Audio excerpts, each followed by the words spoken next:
You pay thousands of dollars for executive leadership training, right? You spend literally years climbing the corporate ladder, reading all those endless management books. Oh yeah, the airport bookstore special. Exactly. But what if the ultimate secret to running a Fortune 500 company was actually just sitting right there at your messy, chaotic kitchen table? It sounds a bit crazy, but yeah. Right. So today we are doing a deep dive into a source document that completely shatters that whole illusion of the sterile, hyper-rational business world. And it really is an incredible document. It is. It's this raw, totally unfiltered email excerpt. It's from an account just labeled beta account, dated March 2026. Very mysterious. Yeah, and it reads less like a polished corporate manifesto and way more like a visionary's frantic late-night journal entry. I mean, the author literally starts by typing, dump it all in one. Which is exactly why it's so valuable. Yeah. When we look at raw notes like this, where someone is just rapid-firing phrases like, get in and they'll figure it out, we get this rare look at the unvarnished architecture of a concept. Before it gets all packaged up for a TED Talk. Precisely, before all the rough edges are sanded off. Yeah.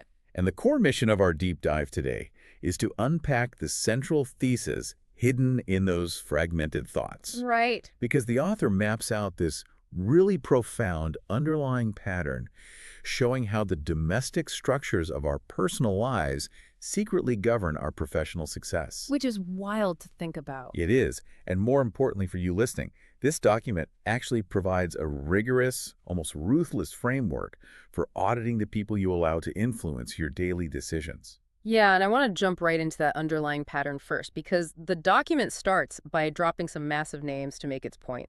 It points to Steve Jobs, Apple, Google, and it notes that despite all their wildly different products, these corporate titans essentially preach the exact same ultimate corporate mantra. Yeah, and that mantra essentially boils down to take care of people and they'll take care of business. Right, which we hear all the time. Exactly. In modern corporate culture, we treat this like it's some revolutionary breakthrough in management science. We give out awards for empathetic leadership. Oh, totally. We act like somebody in an office invented caring about people. Right. But the source makes this cutting observation. It argues that this philosophy isn't a corporate invention at all. The author explicitly notes that this whole concept reminds me of father role and family structure. See, that completely flips the script for me, because we usually think of our professional lives and our personal lives as these two entirely different universes, right? Like they operate on totally different laws of physics. Compartmentalized. Yes. The office is supposed to be driven by logic and quarterly earnings, while the home is driven by emotion and family ties. But this source is basically arguing that the foundational principles we celebrate in the commercial world are actually birthed directly from our early life personal dynamics. That's the exact argument. And the author lays out a specific progression for how this happens. Walk us through that, because it's fascinating. So the document states, we take these foundational principles from domestic life, we apply them to the commercial world, and then we do 4 specific things to them. We, quote, whitewash, water down, institutionalize, and incorporate them. Wow. Whitewash, water down, institutionalize, and incorporate. Yeah, and if we break down the mechanics of those 4 words, the entire illusion of corporate culture just starts to unravel. Okay, let's actually break that down then. How does a domestic family dynamic get whitewashed and watered down? Well, think about the raw reality of a healthy family unit. It involves fierce protection, unconditional love, and highly emotional, sometimes very volatile conflict resolution. Right, lots of yelling and hugging. Exactly. Yeah. And you cannot bring that level of raw intensity into a skyscraper. So to whitewash, it means stripping away the messy emotional depth. Ah, okay. Making it office appropriate. Right. And to water down means taking that fierce instinct to, say, protect a sibling and diluting it into a palatable HR policy about team synergy. Or we take the concept of a nurturing parent and dilute it into a mentorship program. Which leads right into the institutionalized part. We take those watered-down family feelings and formalize them. Exactly. Like, the family dinner table basically just becomes the Monday morning all-hands meeting. That's a great way to look at it. And the weekly allowance becomes the bonus structure. We put the domestic dynamic into an employee handbook. And finally, incorporated, we monetize the whole thing. Yes. The boardroom is effectively just the dining room table with a much better budget and a profit motive. That is so true. We are constantly trying to recreate the safety and structure of a functioning family, just, wearing a suit and tie. So, if our professional success is secretly governed by our domestic structures, it stands to reason that we shouldn't just let our personal lives default to total chaos, right? You'd think so, yes. We actually need to manage our inner circle with the exact same rigor a CEO uses to manage a company.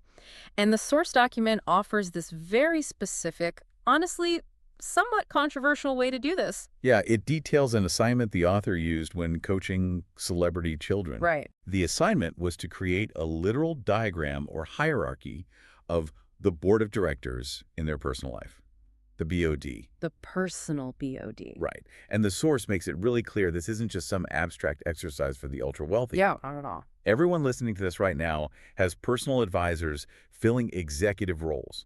You have a chief economic officer. You have a chief financial officer. I really want to bring you, the listener, into this for a second, because if you think about the person you texted the last time you were, like, seriously thinking about quitting your job. Oh, that's a perfect example. Right. Or the person you call when you're overwhelmed by a major life choice. That person is sitting in an executive seat on your personal board. They absolutely are. They aren't managing your stock portfolio, but they are managing the economy of your time, your energy, and honestly, your confidence. Because they are your primary sources of information. They heavily influence your risk tolerance. Well, a chief economic officer in your personal life might be the friend who convinces you to take a huge leap of faith on a new career. Okay, yeah. Or, conversely, they might be the friend who projects their own anxieties onto you and convinces you to just play it safe. They effectively hold proxy voting power over your future. Okay, here is where I really have to push back hard on this concept, though. Because drawing out a corporate board for your personal life, it sounds incredibly cold. I get that. It does. It feels overly transactional, you know? We are talking about childhood friends, our siblings, our parents. Right. I mean, you can't just look at your brother and say, yes, you are the chief financial officer of my life. Let me just evaluate your quarterly performance. No, of course not. Because if the whole goal here is to stop treating our lives like sterile skyscrapers, isn't this exercise doing exactly that? It feels transactional because we are culturally conditioned to view relationships purely through the lens of sentimentality. Okay, fair. But the source doesn't suggest this exercise to turn you into some cool calculating machine. It suggests it for the sake of survival and absolute clarity. Clarity. Yes. The document includes a very blunt justification for mapping this out. It says you structure it this way so you know who to get rid of. See, that's intense. Get rid of. But wait, you can't just get rid of your family. If my brother gives terrible financial advice, I'm not going to cut him out of my life completely. Right. So how does this actually work in reality without turning someone into a total sociopath? And that is the critical distinction we have to make here.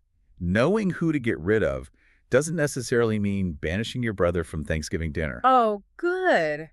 That would be awkward. No, it means getting him off the board of directors. Oh, right. It means removing his voting rights regarding your financial decisions.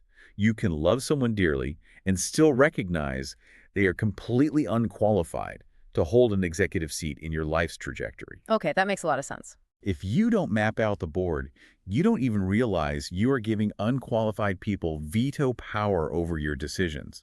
You have to know who is actually sitting at the table because you are ultimately the sum of their influence. Which brings up that classic adage the document references, the idea that you are the sum of the 5 people you hang around the most. Yes, a very famous concept. And the author insists that because of this inescapable reality, you must constantly check your source.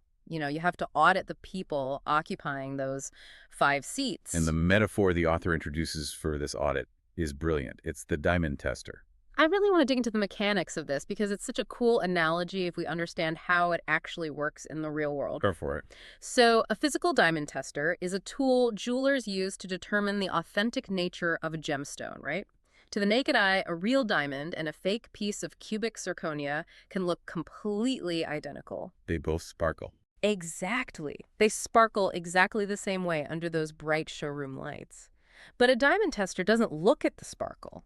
It measures thermal or electrical conductivity. Right.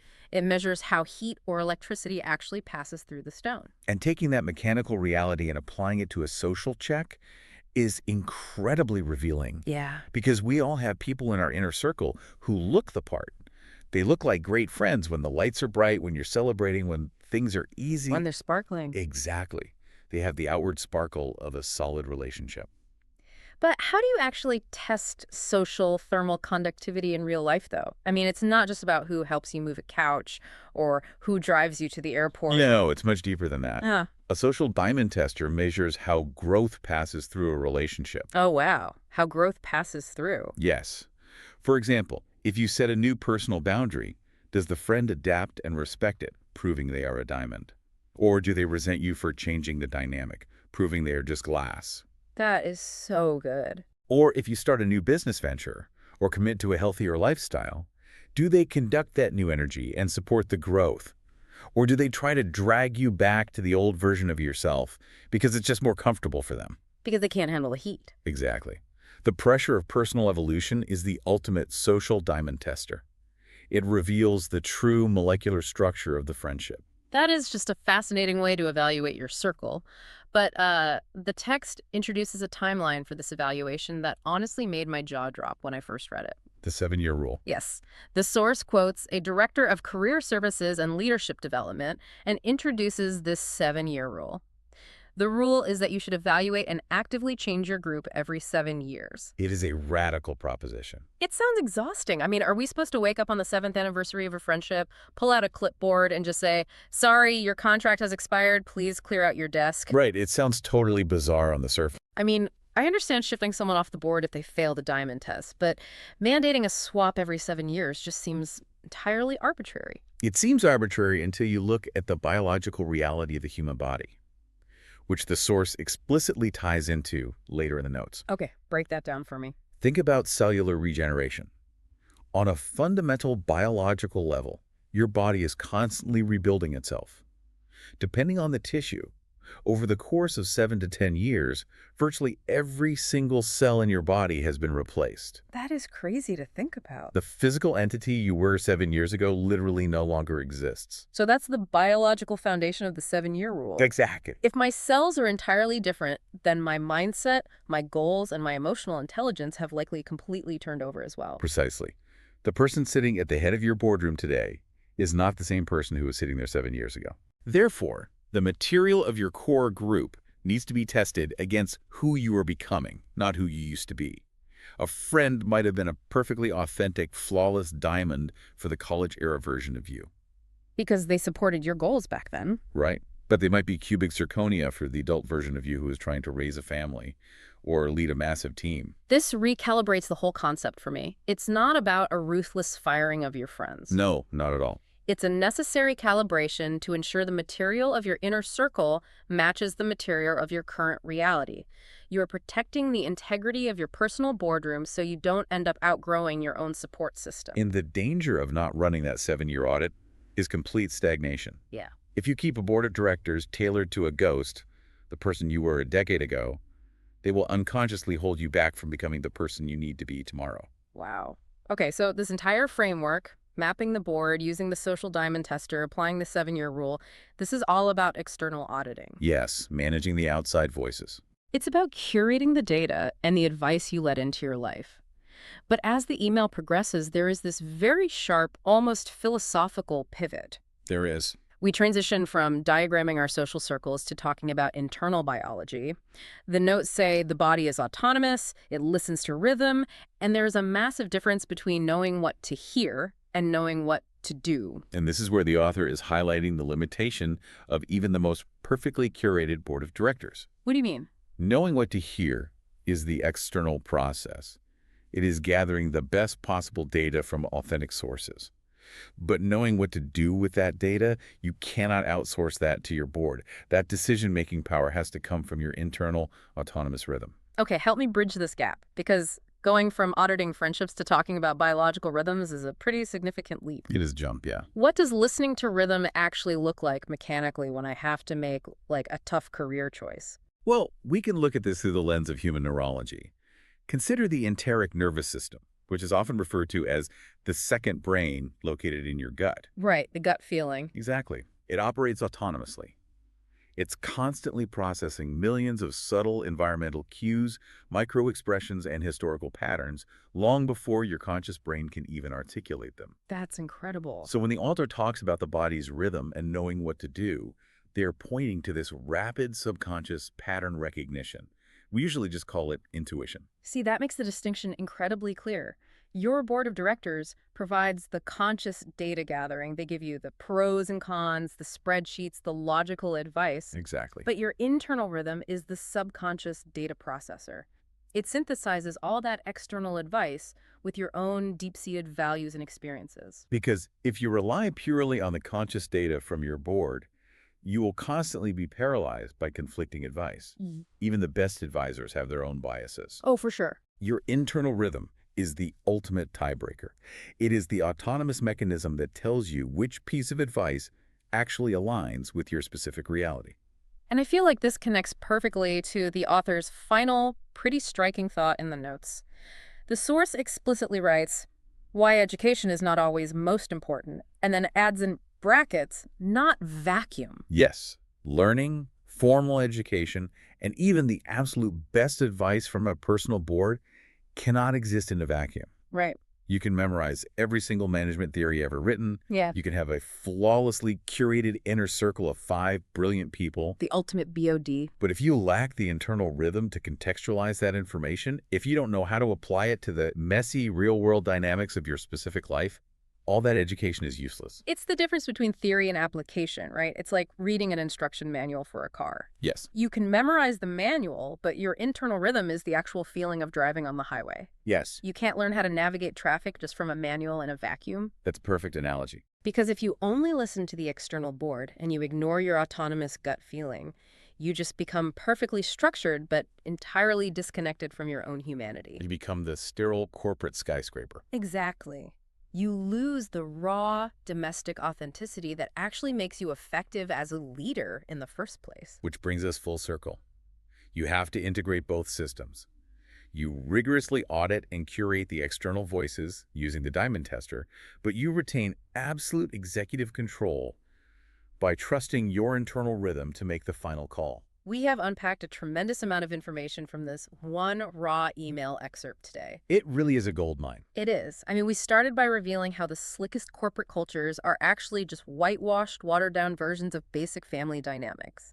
The commercial world borrows its best ideas directly from the domestic world. And from there, we established that since our personal structures govern our professional success, we have to treat our personal relationships with strategic clarity. Right, mapping out that personal board of directors, identifying who actually holds the influence of a chief economic officer in your life. And then we looked at the mechanics of the social diamond tester. Testing not just for who is fun at a party, but for who can conduct the heat of your personal growth. Exactly. We explored the biological necessity of the 7-year rule, constantly evaluating if your inner circle is evolving alongside your own cellular and mental turnover. And finally, we bridge that gap between the external curation and internal action, defining the vital difference between knowing what to hear from your board and knowing what to do by trusting your body's autonomous pattern recognition. It's a complete framework. It really is. So the roadmap is laid out. And as we wrap up this deep dive, your mission for today is highly practical. Take some action. Yes. Take 10 minutes, grab a piece of paper, and physically draw out your personal boardroom. Who are the 5 people you spend the most time with? Look at the person holding the chief financial officer seat in your life, the person whose advice you weight the heaviest. Run them through the diamond tester. Do they support your boundaries? Do they conduct the energy of your growth? Or, has it been a few too many years and it's time to revoke their voting rights and find a new diamond? Auditing your own life requires a level of honesty that most people avoid, but it is the foundational step to ensuring you are the one actually driving your future. Absolutely. And I want to leave you with one final thought to mull over today, building on this whole idea of constant evolution. Let's hear it. So we discussed the 7-year rule, right? Your biology dictates that your cells swap out entirely over a decade. Right. And this framework suggests you must socially evaluate and potentially swap out your core board of directors on that same timeline to match your growth. Yes. Well, if you are truly the sum of the 5 people you spend the most time with, and you are actively changing those 5 people, along with every single cell in your body every 7 years, wait, scratch that. If you do that every 7 years, how many completely different versions of yourself will you become over a single lifetime? And when you finally look back at all those different iterations of who you were, which one of those versions is the real you? The ship of Theseus applied to the human experience. A brilliant paradox to end on. We spend so much energy trying to build the perfect, polished skyscraper of a career. But the real engine of our success and the true measure of our growth has always been hidden right there in the messy, evolving, carefully curated kitchen of our personal lives. We will catch you on the next deep dive.